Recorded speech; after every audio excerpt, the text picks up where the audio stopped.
What happens when one of the world's leading voices on childhood freedom and play meets a lifestyle he's never studied, where kids learn through travel, exploration, and cultural immersion? He's never written about it, but he has a lot to say. In this rare interview, Dr. Peter Gray applies his decades of research to world schooling for the first time, and even gives us a glimpse of what his next groundbreaking book will be about. We just wanna travel the world, the world, the world, travel the world. Welcome back to Our Offbeat Life, where we tell stories from full time travelers, where we explore unconventional paths to education, travel, and freedom. Today's guest is someone whose work has profoundly reshaped how many of us think about children, learning, and what it means to grow up free. Dr. Peter Gray is a research professor at Boston College and the author of Free to Learn, a must read for families curious about unschooling and self directed education. Dr. Gray argues that children are biologically designed to educate themselves through play, curiosity, and exploration, and that traditional schooling often works against those instincts. He's been a tireless advocate for trusting children's natural drives to learn. In this conversation, we introduce him to world schooling, a lifestyle where families use travel and global experiences as the foundation of their education, and explore how his research might support, challenge, or even expand the way we think about it. Plus, he shares what his next book will focus on. And let's just say, if you care about childhood freedom, you'll want to hear this. Let's dive in. All right, a lot of families are listening and exploring a lifestyle often called world schooling, where children learn by traveling, engaging with different cultures, and following their interests outside of traditional school type settings. It's really a form of unschooling or self-directed education, but with the added element of global exploration. So, welcome to the show, Dr. Gray. Hi. Hi, I'm very glad to be here. Thank you for inviting me. Very good. Well, yes, I'm glad to have you on today. You've actually been a dream guest of ours. I telling you before the show, my wife has really been into your book for ages, since before Mhm. we even had our son. So it actually helped her to convince me to get into this lifestyle of traveling, because I was worried that, yes, the school system isn't really what I love, but is traveling and learning a good fit? So that's kind of what I wanted to talk to you about today. So if you're ready, let's kind of get into it Sure, here. sure. Can you start by telling our listeners out there who may or may not be familiar with you and your book a little bit about yourself? I'm a evolutionary psychologist. I'm interested in human nature and how our human nature came about by natural selection. And I'm especially interested in the nature of children, and most especially in those aspects of children's nature that serve the function of their education. So for many, many years, I've been uh, interested in studying in various ways, writing about children's natural ways of learning that convinced children come into the world biologically designed to educate themselves. And so we don't have to educate children. Children educate themselves, but what we need to do is provide the conditions that allow them to educate themselves. So I have long been a critic of our compulsory school system because for a number of reasons, one of which is that it's compulsory, one of which is that basically it's the imprisonment of children without their consent, without their, and it violates a basic principle of democracy that you would do this to somebody unless you can really prove that they need it, and that has never been proved. So, but from an educational perspective, what I see with our schools is that they suppress children's natural ways of learning. Children are naturally designed to learn by exploring. Children are naturally curious. They want to understand the world around them, and um, and they're naturally playful. They want to play at the activities that are important to human development, just like other young mammals do, but even more so because we have more to learn. So, curiosity, the drive to explore, playfulness, the drive to do things that just for the fun of doing them, that will result in the skills you need to be an effective adult, um, are suppressed in school. Curiosity just gets you into trouble in school. You can't have 30 kids in a classroom who are all supposed to be learning the same thing and expect them to all be curious about it. That just can't happen. So curiosity has to be suppressed. Mhm. Play, if it occurs at all in school, is called a recess, a break from learning rather than a vehicle of learning. So that's a little bit of a background. Wow, that's actually really interesting. So, how did you get interested in this realm of study then? I got interested in this realm. I had previously been doing brain research. That was my doctoral dissertation, was on the binding of certain brain hormones in the brains of rats and mice, and I was doing that work at as a professor in the psychology and neuroscience department at Boston College for a number of years, and so this was a pretty radical change in my orientation, and I could the way this change came about is that I had a son who was going to the public school and who hated it, absolutely hated it. Uh, and I fought with him for all the way from kindergarten. His mother and I fought with him all the way from kindergarten through fourth grade. We were constantly being called in by the teachers. So what are we going to do with this kid? Um, but he hated school. He would pretty much every morning he'd tell us, you know, you're sending me off to prison. And I just said, you know, just do it. You know, it's not that hard. Just do it. You're just making things hard for yourself by rebelling, and you're certainly making things hard for your mom and me, who are constantly being called in by the teacher. So, so at any rate, you know, in the book I describe exactly what happened. I won't repeat it now, but ultimately he won the argument. He convinced us that he was not going to conform to school, absolutely not going to conform to school. Uh, and um, and we decided we had to take him out of school. So at that time, homeschooling was not a big thing. This was quite a long time ago, uh, and we were not well set up for homeschooling. So so we looked at for various different schools that he might go to, private schools. There are a lot of sort of progressive private schools in the Boston area.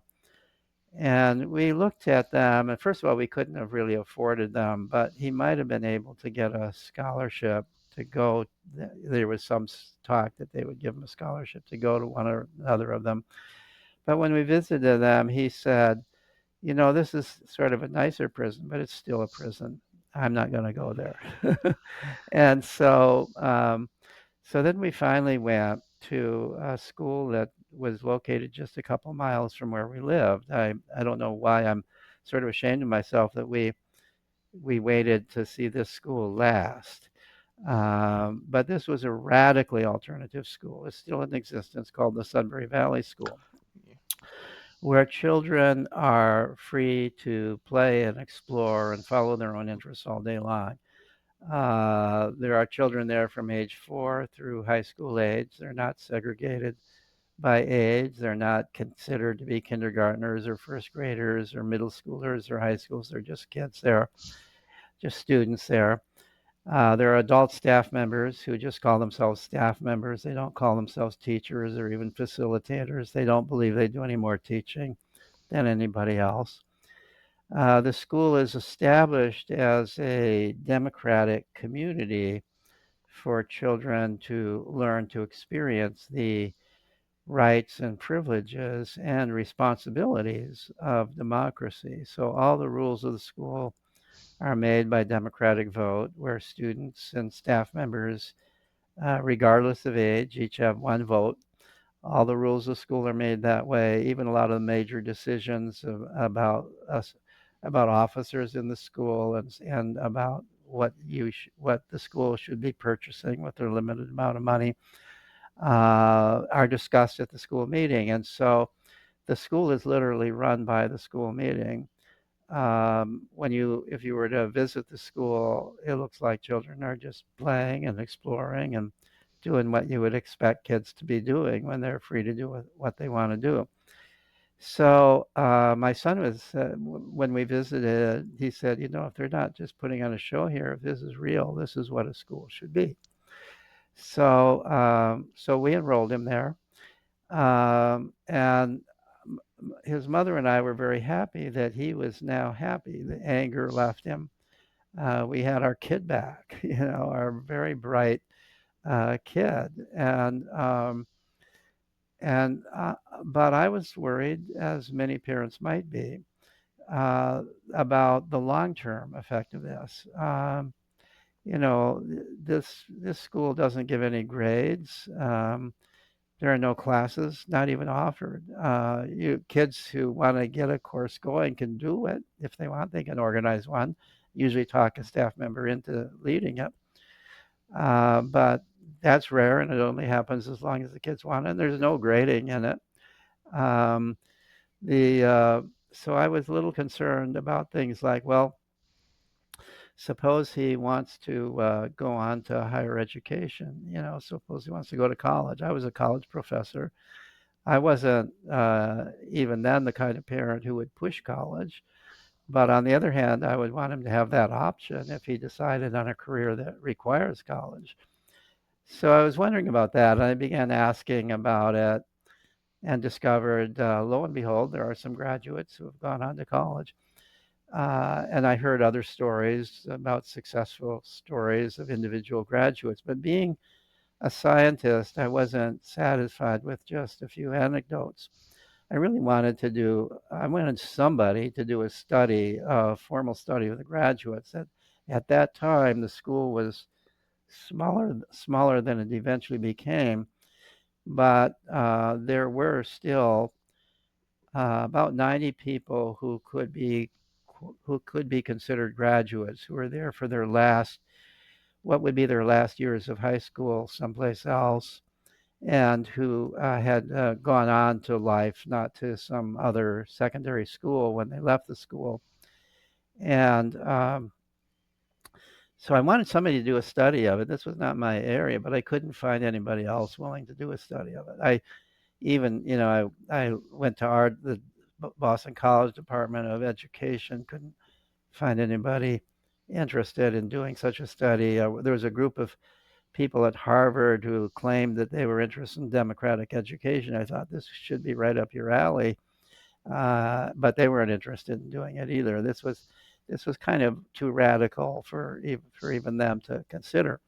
So, so I ended up doing the study myself, along with a part-time staff member, David Chanoff, who was very instrumental in helping to locate the graduates of the school. And we ended up surveying the great majority of the graduates of the school at that time. A few of them had been at the school since its founding, and had never been to another school at all, from what would be considered kindergarten through 12th grade someplace else. They'd never been to another school, and so they'd done all their schooling there. And so we did this survey. We asked them questions about what their memories of being at the school. We asked them questions about what they were doing now in their life, questions about what seemed to be the advantages and disadvantages of having attended such an unusual school. And And among the things, did you go on to college or not? If so, why? And why did you go on? And if not, why didn't you? And if you went on, how was it? How did you get in? How did you do once you were there? So the end result of that study was that it changed my career.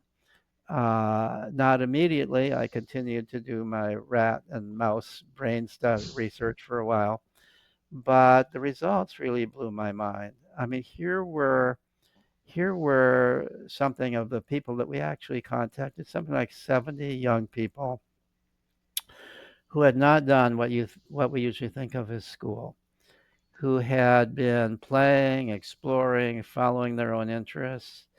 Um, and now they were out there as adults in the real world, and they were doing very well. Those who wanted to go on to higher education went on to higher education. I couldn't find anybody who wanted to go on who couldn't get into college. There were various ways they did it, but they figured out a way to go on to college if that's what they want to do. Some of them, a few of them, went directly to rather prestigious colleges. They just applied directly. Somehow they got in, and it was interesting how they did. They Some of them went to, the truth of the matter is, in the United States anybody can go to a community college. You don't have to show any kind of record. You just have to apply and pay the relatively small tuition for community college. And so some of them took that step, and then they used the credentials from that to transfer to a 4-year college if that's what they wanted to do. So college turned out not to be a problem, and once they were there, they performed perfectly well. They didn't feel like they were handicapped by not knowing stuff that other people knew, and that didn't particularly surprise me because as a college professor, I already knew that nobody remembers anything from high school anyway. So every professor sort of starts from scratch, maybe at a somewhat higher level than teaching it at high school, definitely at a higher level than teaching at high school, but they don't assume that you remember anything from high school. so so the kids weren't behind.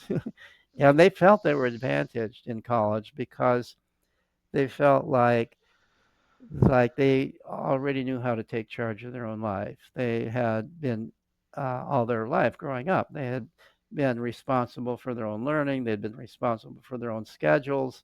They'd been responsible in many ways for their own behavior. And so when they went to college, they were mature people. They didn't go out drinking the night before a test, or the way a lot of college kids did. And also, if they went on to higher education, they went on for a good reason. They knew why they were there. They weren't there just because their parents were making them go. I mean, after all, their parents didn't even make them go to regular school.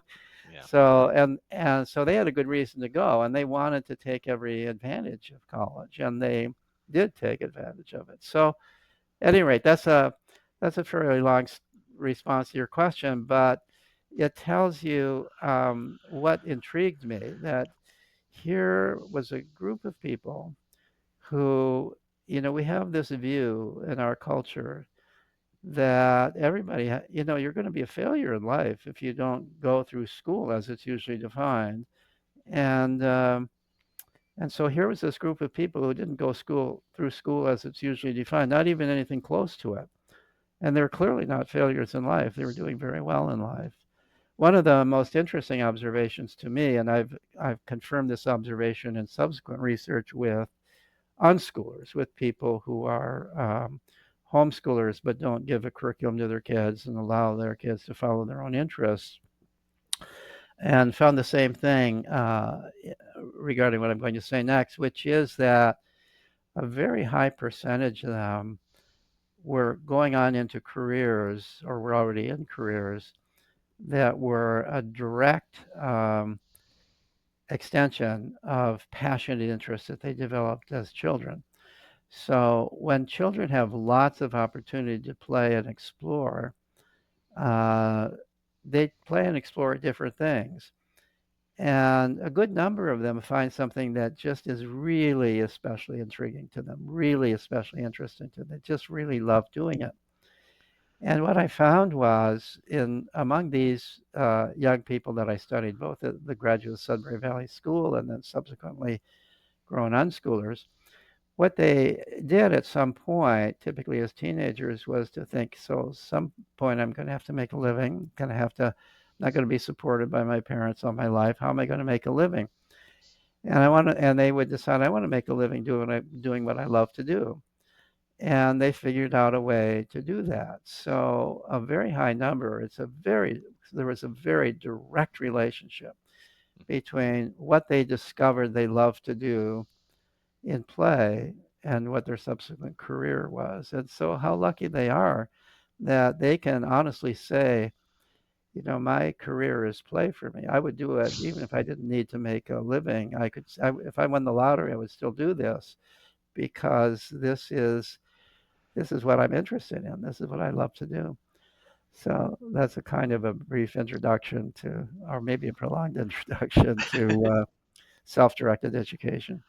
Very good. Yeah, that's amazing because I believe your book came out in 2013, right? Um, Yes, I think that's right. and That's because I remember my wife talking to me about that back then, and we were looking at a Sudbury school ourselves shortly thereafter, and it was so revolutionary to me at the time that when they took us in and we walked through the halls, I saw kids playing video games. I saw we got to sit in on one of their meetings when they were actually trying to come up with a punishment for a child who broke one of the rules, and they came up with those decisions as a group as well. It was just really, really interesting, all the different things that they did, and I was like, wow, this is actually preparing a kid for real life while letting them play and just have a life at the same time. Whereas in a school, I don't sit in a desk all day long. Or now as an adult, sometimes I do. Depends on the day. Right. Um, but I don't sit at a desk all day long listening to somebody preach at me all day long. Uh, that's kind of what I felt school was. I really relate with your son. I really do. I had a very similar situation going on. Hmm. It's awesome that you found that Sudbury worked for him so well to make him feel like he wasn't, quote unquote, a prisoner anymore. He had some Right. say in his education. Um, and that's kind of what we try to do as world schoolers now. When we found and got into this movement, it was partially self-serving. We really like to travel. I mean, we did want to have some freedom. My wife and I had tried to figure out how to get into this lifestyle for, well, 6 years, maybe even longer, because we had been thinking about it since before we got married that we wanted to travel, but we just couldn't figure out how to afford it. Once the affording part came in and we found online work, then we had to make that decision about our child's education at the same time. And I think it's been turning out really well so far because he never ceases to surprise me with how much he knows and where he picks it up from. We've been to 28 different countries with him now in the last 6 years, and he's picked up pieces of language, pieces of culture, his friends from multiple countries that he stays in constant contact with, and even has some of their lingo going through his brain. It's really, really interesting. So I wanted to talk to you today, get your perspective from learning through play, and kind of figure out how we could work that into world schooling and what your thoughts are in this world schooling movement. Like, what would you say are the essential ingredients if somebody is thinking about this lifestyle? What are the essential ingredients that they want to provide to their child in a lifestyle like world schooling? So it's an interesting question. In my experience, I have not done any study of world schooling. I have been on one or two other podcasts with people involved with world schooling, so I have a little bit of familiarity with it. And it seems like a wonderful idea for people who are interested in traveling. The to, in my research on um, unschooling in general, homeschooling by the method called unschooling, where children are in charge of their own. And I would think this would apply even more so to world schooling. It would seem to me, off the top of my head, that the and in the studies of unschooling, not just off the top of my head, but also from the research I've done, that the biggest challenge is a stable group of friends that kids need. One of the things my research has shown is that children are strongly motivated to play with other children, and for good evolutionary reason, because probably the most important thing that we human beings have to learn to live a successful and happy life is how to get along with peers, how without some authoritative figure intervening and solving the problems. So social play is extraordinarily important.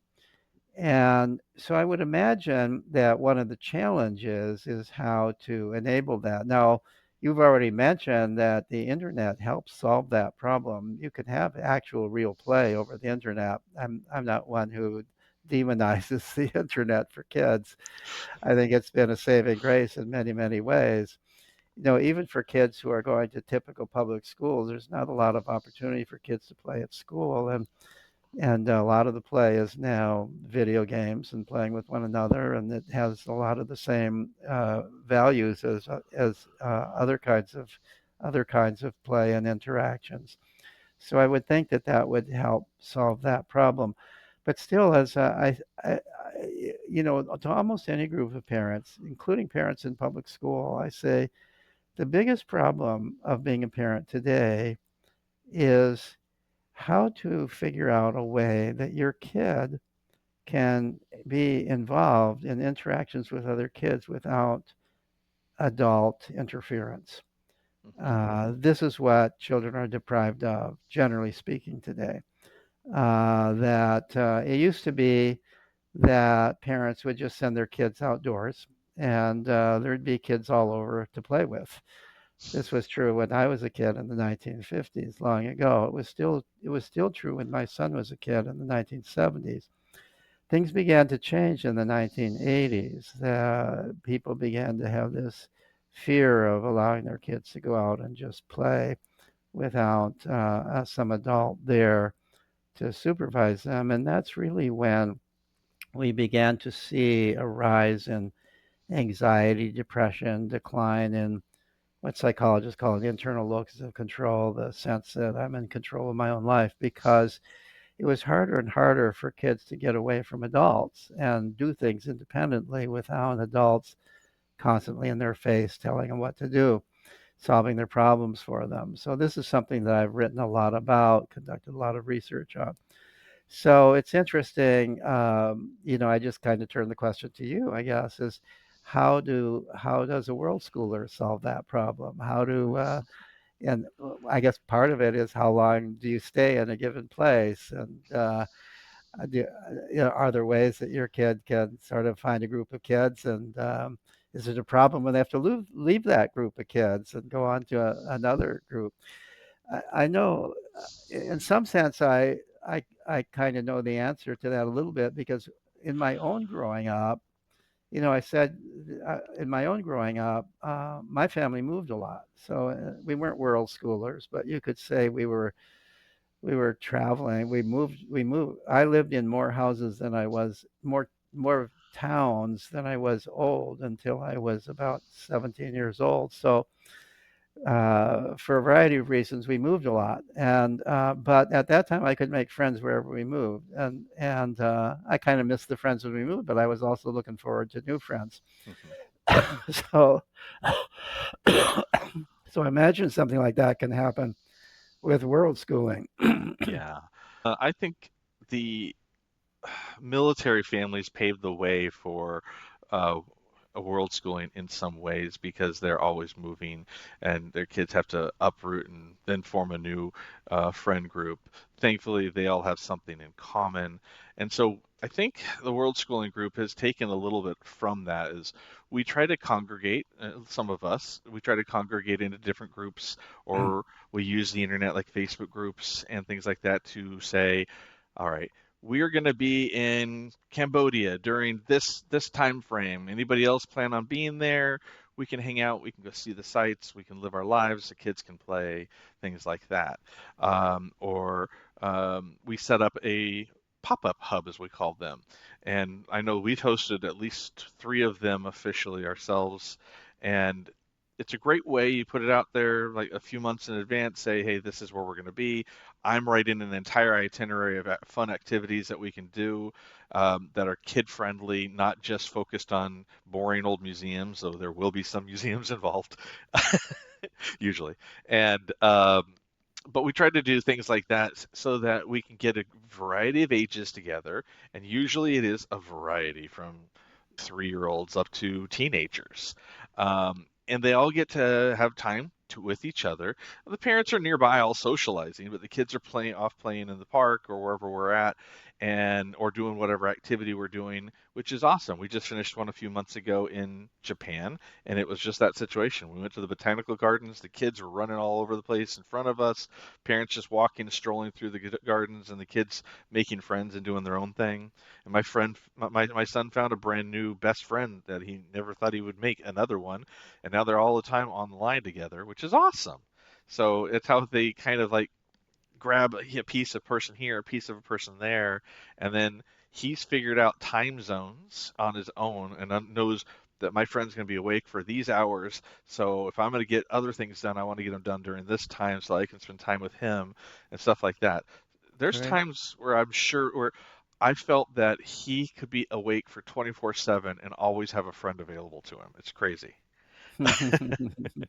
So friendship and socialization has not been a problem whatsoever, at least Right. for our child. And I've talked to, I mean, I've interviewed at least 30 other families just on the podcast alone here, and they all say the same thing. Their kids have no problem with socialization, things like that, and their worlds are just more open, and their Hmm. mindset, the way that they approach socialization, is more open.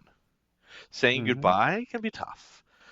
Some families I've talked to, they said that the kids just don't really say goodbye. They don't even do it because it's tough. And some, like my son, he hated it for the first few years saying goodbye. Now he just says, "I'll see you online." So yeah, that's kind That of is helpful. Yes. Great. yeah. So I think the play, the curiosity, the freedom that these kids have is paramount to their growth. I can't wait to see how mine turns out as he gets older. I've met kids at all different age groups, and they all seem to be turning out just fine. I mean, that old Yeah. parent, that old adage says, I mean, you're gonna screw up your kid. It's just how badly.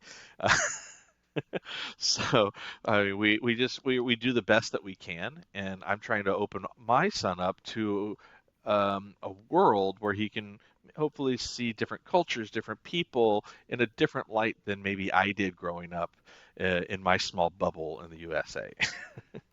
Yeah, I'm sure that this is a amazing experience to sort of have a sense of the whole world and sort of feel kind of a citizen of the world in a real way. The world is getting smaller and smaller all the time, and uh, yeah. Now, what do you say about children who choose to have some kind of education in their life, or even more so, if a parent says, "Okay, we're going to travel, but I want you to go to do this math class. You have to do that every day. You can structure it in your day, but I want you to get at least 30 minutes of math a day or something." What do you say to parents that are along those routes? Well, I try not to tell parents what to do, but on the other What does hand, the research What does the it's research say? it's certainly not something I would encourage. But I think that a lot of parents worry unnecessarily about two things. One is if their child isn't reading by a certain age, they begin to worry about that, and they want to try to force reading lessons on the child. And the other is, and I have no idea why. I have no idea why we think math is so important, right? But math is, maybe because parents themselves are afraid of math, they think it's something everybody has to learn and study in some formal way. Uh, it's interesting. I mean, my experience at Sudbury Valley and my experience with studies of unschooling families is that, first of all, every kid learns to read. There's nobody who doesn't learn to read, but they learn to read not necessarily at the same age that it's being taught at school. So taking reading, I'll get to math in a minute, but taking reading, uh, there has never been, out of the now hundreds, there's never been a student at Sudbury Valley School who didn't learn how to read. There has, including kids who came to school with a diagnosis of dyslexia and couldn't read when they came. I did a study a number of years ago uh, when I was still doing my Psychology Today blog post. I did a survey on that post of people who had a child who was diagnosed with dyslexia, and when they were in school, and then they took them out of school for homeschooling or unschooling. And I asked them about the reading, what happened with reading once you took them out of school. And there were about 12 parents who responded, and there were something like 13 or 14 kids because there were a couple of families that had more than one kid in this situation. And the result, and every single one of them told me that the problem was not a cognitive problem. The problem was an emotional problem. The problem was that the child had been shamed about reading. The child was probably a slow reader at the beginning, was embarrassed about reading, was frightened about reading, hated reading. And basically, what the parents said is, I just had to back off. I had to that any attempt to teach reading was counterproductive. It just instilled more fear about reading, and so I just finally backed off. Read to the child, but did not push reading. And eventually, this child said, "I'm ready to learn how to read." And some of them learned to read on their own. I'm now convinced that children really don't even need to be taught to read. They'll learn to read on their own. They may or may not ask for help, but they'll ask for. So what does that word say, or something like that? But everybody learns to read. So you have to be patient and expect that, and wait until and the advantage of waiting until the child is ready to learn to read is when they're ready to learn to read, they learn quickly, they learn with pleasure, and they learn without having any kind of distaste about reading. Yeah. Now, math is the story is a little bit different. All kinds of stuff is taught in math in school, especially in high school, that has nothing to do with anything that anybody needs in life. And why? It used to be people would argue that, well, this is good exercise for the brain, it's logical thinking, and so on and so forth. But the truth of the matter is, it's not good exercise for the brain because the way it's taught and the way it's learned has very little to do with understanding. It has to do with memorizing procedures. It has to do with memorizing formulas. It has to do, and so you're not really learning logic. You're just learning, this is the way the teacher tells me to do this, and I'm doing this.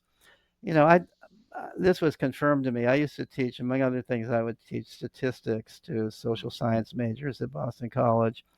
And as I said, you can't assume that anybody remembers anything from high school, and I couldn't assume that I could assume they remembered some of the names, but I couldn't assume that they knew what it really meant or how to do it. So what is it? So people take, for example, dividing one fraction by another. Ask, do a survey of adults. What does it even mean to divide one fraction by another? And you'll get a blank. What is it? They all did it in high school. They all learned the method for doing it, but why you would do it, when you would do it, would I have I ever done it in my life? It turns they probably have done it in their life without even knowing that they did it, because when you do it in real world, it's pretty logical what it means and how you do it. Mhm. You got a half a pie, and you cut the half a pie in half. You've divided a half by a half. You've got a quarter. So Yes. when you're using numbers in the real world, you're learning them in a real way that's meaningful to you. So what I found regarding math is that, number one, students who've never studied math do not have a problem with math as they go through life. They learn in life the math that they need to do the math in life. Now, I said that a lot of students go on to college, and some of them go on to selective colleges. This is true from whether it's unschoolers or whether it's Sudbury Valley graduates, and they may have to take the math SAT test. So they have to they in order and especially since they don't have any grades, they want to do well on the math SAT test. I've seen kids who never studied math, who absolutely never cracked a math book, learn everything they needed to know to do the math SAT in a matter of a few weeks, through about 5 or 6 weeks of not even terribly intensive study. Because they wanted to learn it, even if they weren't interested in math, they wanted to learn it to get into the university wanted to go to where they could study art history, whatever the heck it was they were interested in that had nothing to do with math. But for some goofy reason, colleges still think that math it's important to demonstrate ability in these with the math and the SAT test or the equivalent other kinds of tests. But they learn it when they want to learn it and without great difficulty. So I think that it's a mistake to believe that you have to force your child to learn any of this stuff. Hmm. Okay. Yeah. So I mean, that's kind of where we try to go is you want to learn something, so tell us what you want to know. And then we try to point him in a direction. All right, so here's some resources, and those are the types of things that we have access to right now that you can take advantage of. Like we were doing Duolingo for language because we were traveling through South America for 2.5 years. And so we all wanted to learn a little bit of the language so that we could get by. Well, he not only he realized that he could learn other things on there, so he started without him even knowing. He started teaching himself piano on there, and just recently he started teaching himself chess on there, more chess strategies, which is crazy. That he's like he found his own way to learn what he was interested in through the tools that we had already given him that we didn't even know that he could use. No, there's nothing. I mean, that's great. There's no, as long as it's still self-directed, if the child is choosing to do it. And what I found with unschoolers, what I found in the Sudbury Valley students is that some students, they get interested in something and they explore it kind of on their own. And then they say, I would really like to sort of have some formal lessons in this. I would really like to do that. And usually you can find it online. You can find in this day you can find lessons in anything you want. Mhm. But sometimes they'll say, I would like, and I would, uh, I've been messing around with the guitar or the violin, and this is fun. I've reached a certain point. I'm interested enough. I would really like to take some lessons from somebody who really is a master at this. And if they can afford to do it, they do it, or their parents can afford to do it, they do it, or they find something that's closest to the possibility of that kind of instruction. Yeah. Nothing wrong with that at all. And there are, some of the students who go on to higher education say, I'm even though they find some of the courses to be a waste of time, they find, this is great. I've always been interested in whatever it is, and it's really kind of fun to be taking an organized course in it, where it's all kind of laid out for me, and got this expert who really seems to understand it, and who's so there's nothing at all wrong with that. It's only when it is coerced, and coercion can be subtle, and but it's still coercion, even when it's subtle.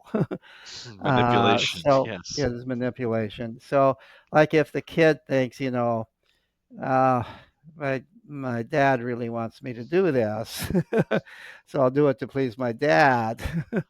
So they're agreeing to do it, but are they doing it because they really have chosen to do it or not? That's a little tricky there. Well, then that makes me think the other day. So I've been getting more into wanting to do more stuff with my own YouTube channel with our travel videos, which we haven't Right, done much with. And so I saw a videography course that I want to take. And I told my son, I'm like, well, we've been out and about lately. You've been very creative with the camera. You've been taking some interesting videos. If I bought this course for myself, would you want to take it too? And he said, sure. So we'll see what happens right, if he does it and he follows through. But that brings me back to what you just said. Is he saying yes just because he thinks that I want him to do it, or right, because he might be interested in it? So I don't know. We'll see. right, right. I also think, so at a school like Sudbury Valley, there are a lot of social influences on what kids do. So some kid gets interested in fishing because their best friend is doing fishing, or they get interested in mathematical games or puzzles because other kids are doing it and they want to do it. I've even found that kids. We did a little study of learning to read at the school many years ago. Some of my undergraduate students actually conducted the study where interviewing kids who came to the school unable to read and then learned to read while there, and interviewing staff members about their understanding of the child's learning to read, and interviewing the parents about their understanding of it. So why did children learn to read? What motivated them?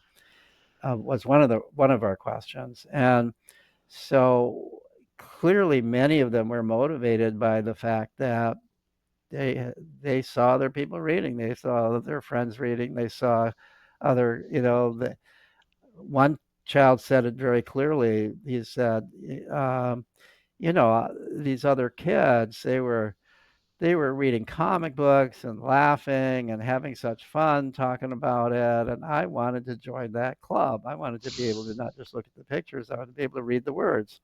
And so and so there's no question but there's social influence in homeschooling situation where there's no doubt but what the family is a social influence. Even for Sudbury Valley kids, the family is a social influence too, as long as it's just an influence and not a sense of coercion about it. Yeah, Yeah, I mean, interests don't just come out of midair. They come out of something in your experience. And often that experience is knowing somebody else who's doing this and is interested in it, who might want to do it with you.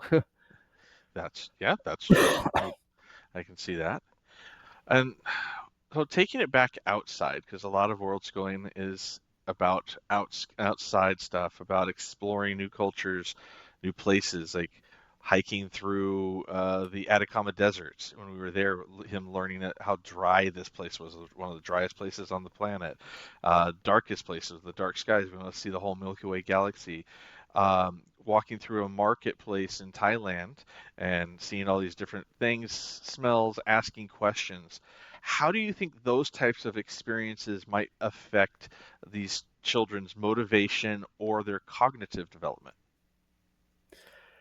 Well, I think it's just like, there are so many interesting things in the world, and what you're describing are among the many interesting things in the world. And so I think it's great. I think that whatever children experience, as long as they're experiencing it willingly, as long as they're there because they want to be there, and they are truly enmeshed in it and involved in it.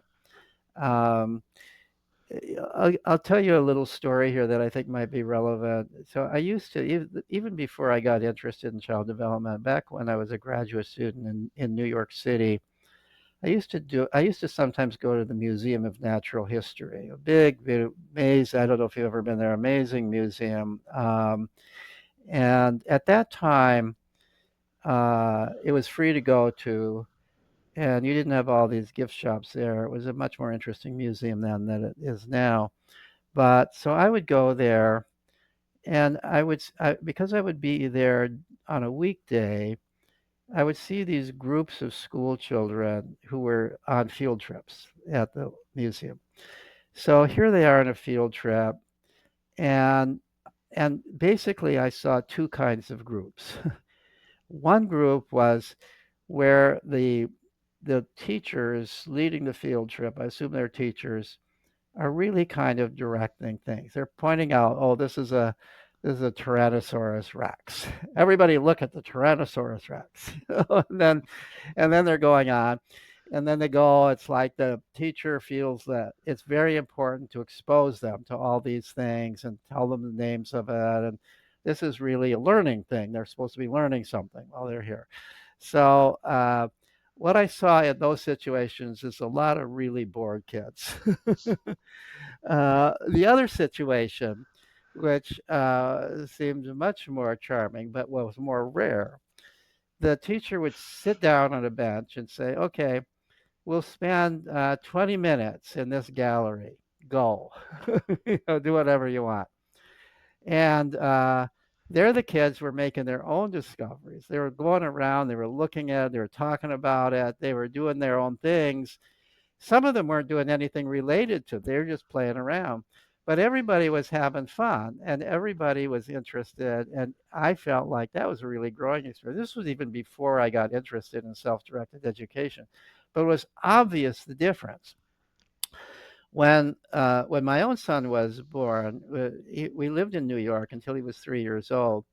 His mother and I, we would actually go to that same museum, and we took it as a. We often went in the morning, and we took the newspaper and magazines, and we would just sit down on a bench, and he loved it there. I mean, he could run. He could. There weren't no guards were stopping him. The museum tended to be kind of empty at those times, and he would just make one discovery after another, and it was so exciting. He'd come back and tell us what he had just seen and how how interesting it was, and tell us what he learned by he could actually read by the time he was 3.5. He'd tell us a little bit about what he read on the labels about what he'd seen. So, this kind of way of exploring. So I could imagine, I'm just picturing what you're talking about, going through all these places. I could imagine, depending on how it's done, it being either terribly boring for the kids. Oh, God, another market we have to walk through, or it could be quite interesting to them, depending upon to what degree they are really feeling free and have the luxury to be able to to to, uh, to be in control of what they're doing there Yeah. and what they're looking at. And so, that's all the difference in my view. Okay. Yeah, we like to, well, we will hit up a lot of different museums around the world, but we really try to hit up the children's museums, the science museums, whenever possible. Even though our son is getting a little older, the children's museums still, they're so hands-on that Right. they allow him to direct what he wants to do. Do you want to go Hmm. over there and do that? So we just went to a science museum and he kind of skipped the dinosaurs. I love dinosaurs. I wanted to look at them more, but he walked right past them. Right. It wasn't Right. his thing this time. Uh, Exactly. so I understand that, yeah, because we all get fatigued from too many temples. We get fatigued sometimes just from the drive that we did across from North America to Ushuaia in South America, because it was a lot. Sometimes there's a lot of the same scenery, but then when it got broken up by new things, or we hit a mountain range, we were all interested again. We were stopping at whatever stop offs we could until we got that fatigue again. And nobody wanted to see it. So I think it's the same Right. thing what you're saying there with the children. When if they're not interested in it, or if they don't have something to keep them active and going on it, then yeah, then they lose that interest. They don't want to really focus on it. Right. So, all right. Well, I wanted to kind of wrap up with one other question for you, Sure. um, to kind of go back to your expertise here. So, from everything that you studied about self-directed education, what kinds of long-term outcomes do you see, especially around traits like independence, adaptability, or creative problem solving? So, what the things that seem to characterize the the graduates, if you will, of self-directed education, whether they're Sudbury students, Sudbury graduates, or unschoolers, is that, as I mentioned, first of all, they seem to choose careers that are interesting, meaningful, enjoyable to them. They're less motivated than graduates of standard schools by money. less motivated by status, more motivated by really, I want to spend my time doing things that are interesting to me. So I think that I think that because they've grown up, if you grow up through the regular school system, it's all about extrinsic reinforcements. It's all about you're doing this in order to get something. You're getting the grade, you're getting the recognition, you're getting the status. So you're studying this not because you're actually interested in it, but because you're trying to impress somebody else, the teacher, that you know this and you can pass a test on it. You're oriented towards this certificate, and I think that channels you in a way of life that leads you to live a way of life that is directed not so much by an understanding of your own interests, of your own needs, your own joys, but more by how will this look to other people? How will this look? How will be people judge me? Uh, and so once you're done with school, kind of your salary takes the place.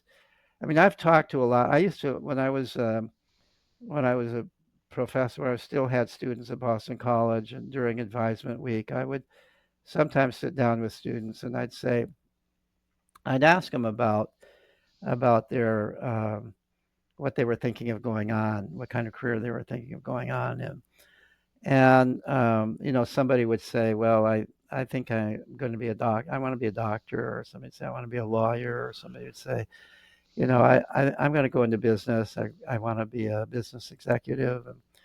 And they were all kind of highfalutin stuff like that. And then completely separate from that, I would say, so, like when you have free time, what is it that you like to do? And so, this is actually true. I did this. And so the person who said, I'd like to be a doctor might say, oh, I just really like being in the woods. I like hiking. I like camping. And the one who, want to be a lawyer might say, I really like little kids. I just really like being around little kids.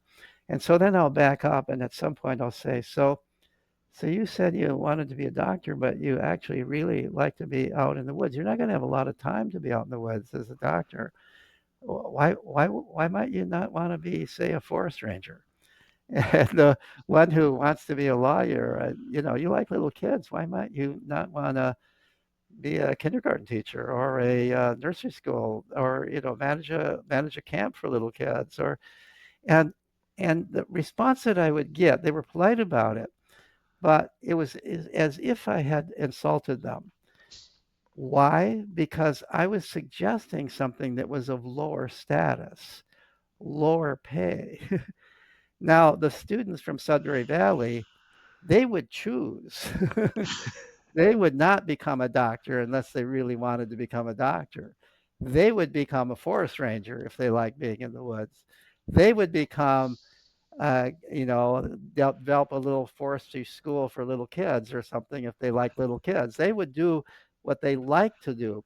They would want to make enough money to live, but they wouldn't care about more than that. That's my general finding. That's not true for everyone. There's a millionaire or two out there that were self-directed. That, but that's not. But that seems to characterize an important difference. That they're looking at life differently from the one who's gone through the early stages of life, where the goal is to impress other people, as opposed to the goal of figuring out who am I, what are my personal interests, and how can I live an adult life that fits with my personal interests. And so I think that that's a key part of it. They also tend to go, not surprisingly, these are people who've been in charge of their own lives. They tend to go into careers where they're still in charge of their own life. They're in charge of their day to day experiences. They don't be, if they're interested in business, They start their own business, or they get involved with a small business where they have a lot to say about how this operates. There's very few, in fact, I don't know of any who are kind of middle managers in major companies where they're like the vice president of this or that. That just doesn't seem to appeal to them. So, nor even back in the days when there was assembly line work, which, before it was all taken over by robots. When I initially did the study, there was still some assembly line. Nobody went on to that. If you were interested in blue collar work, you wanted to become a carpenter, you wanted to be a plumber, you wanted to be an electrician, where you're in charge of your own. These are self-directed activities. They require a lot of intelligence. They require a lot of creativity. But so they tended to go on into careers that still require creativity, that where you are in charge of what you're doing rather than somebody else micromanaging you.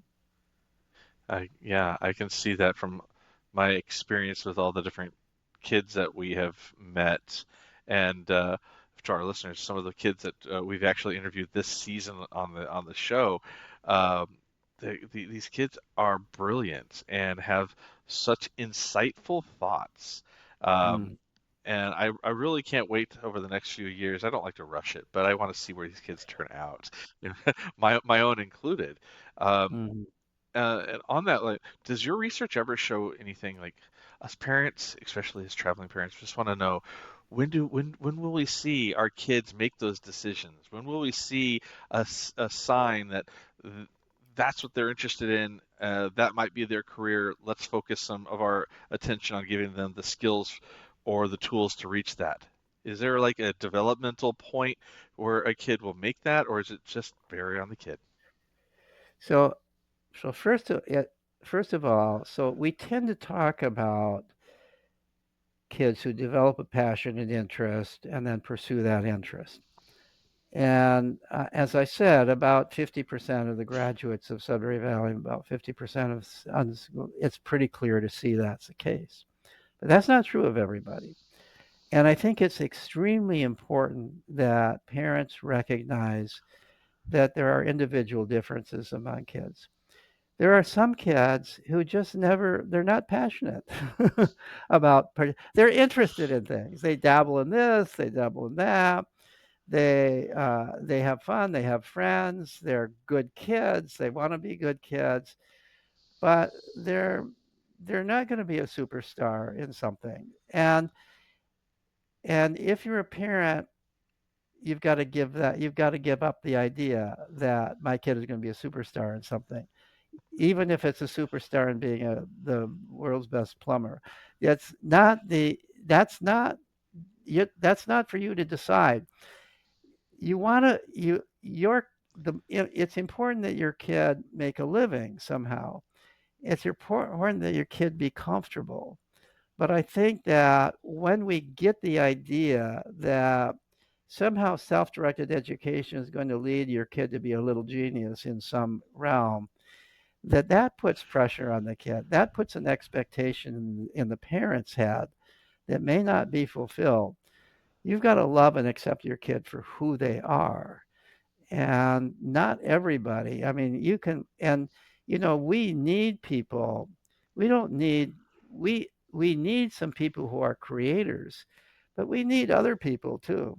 We need people who appreciate the creations made by the creators. I write books, but I need people who read books. I the we need people who are just easygoing, friendly, the kind of person who's a good neighbor, who's helpful to people, who, if they have kids, they love their kids, they're good parents.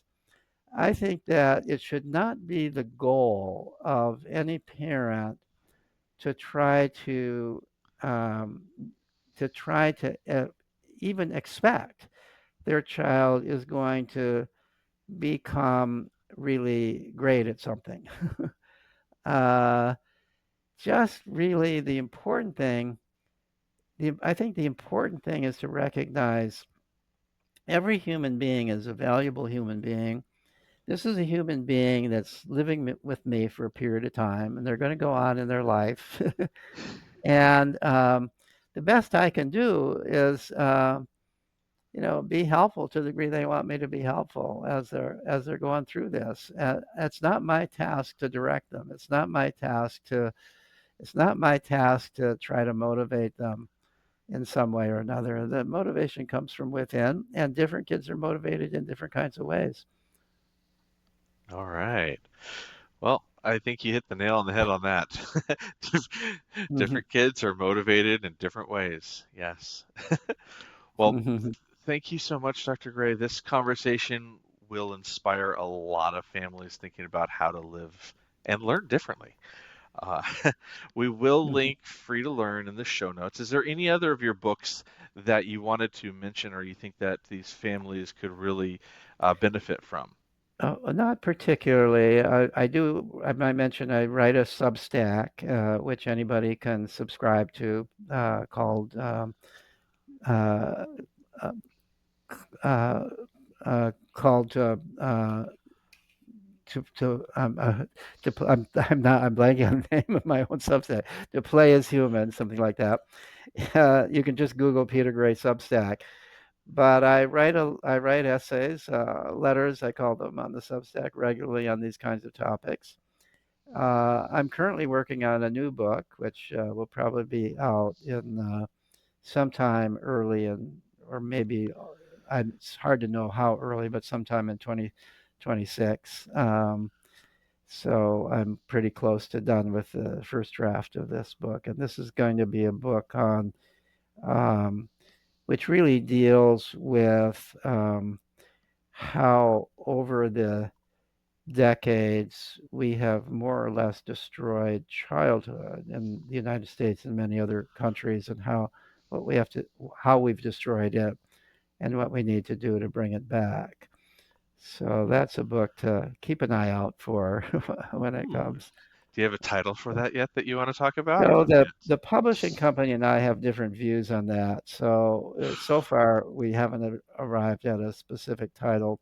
My working title is Restoring Childhood. The publishing company wants to call it, so far they want to call it Free to Play.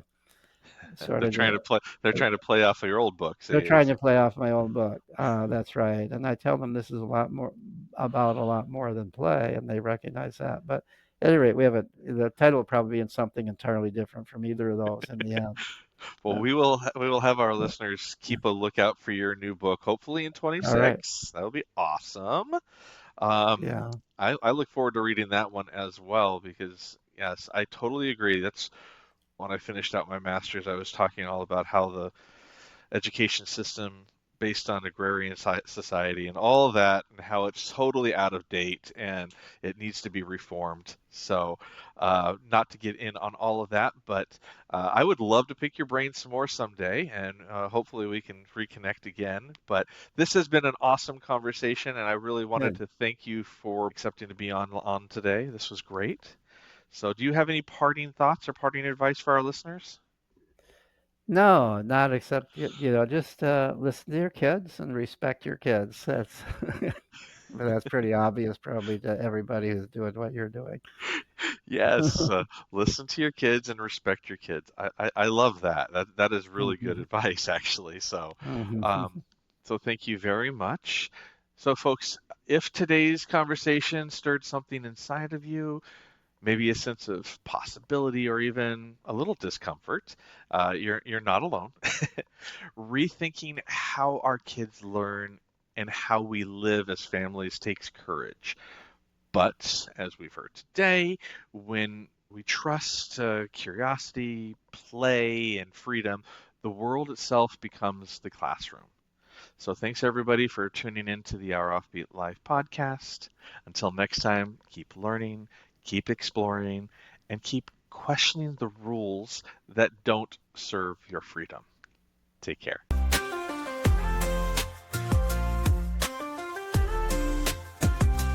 We just wanna see something bigger than us. To see and smell and taste something completely new. We just wanna travel the world, the world, the world. Travel the world.